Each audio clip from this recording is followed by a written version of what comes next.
Teresa मे का Brexit plan को बरतानवी parliament ने मुस्तरद कर दिया है। इस तरह यूरोपीय यूनियन से बरतानिया के अलग होने का अमल मजीद पेचीदा हो गया। अब हुकूमत को तहरीके एतमाद का सामना है। तो आप देखिए रिपोर्ट, हमें दीजिए इजाजत। आदाब। It is the people of this country who entrusted us with the sacred right to build for them and their children and grandchildren the brighter future they expect and deserve.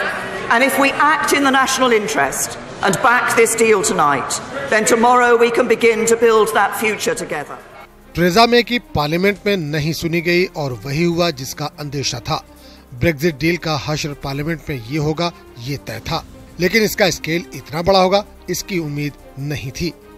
ऐवान नुमाइंदगान में 202 vote मुआहदे के हक में, जबकि 432 vote इसके खिलाफ पड़े। इस तरह अरकान पार्लियामान ने 230 वोटों से इसे मुस्तरद कर दिया। जदीद बरतानिया की तारीख में ये हुकूमत की सबसे बड़ी शिकस्त है।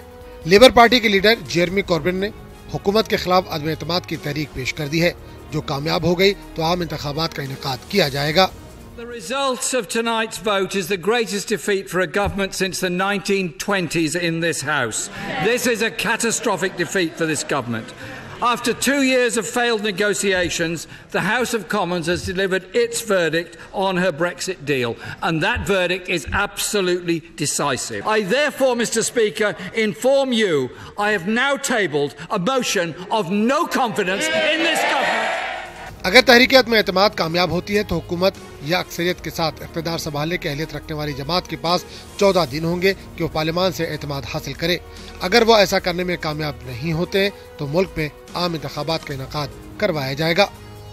Bureau report, news 18 Urdu.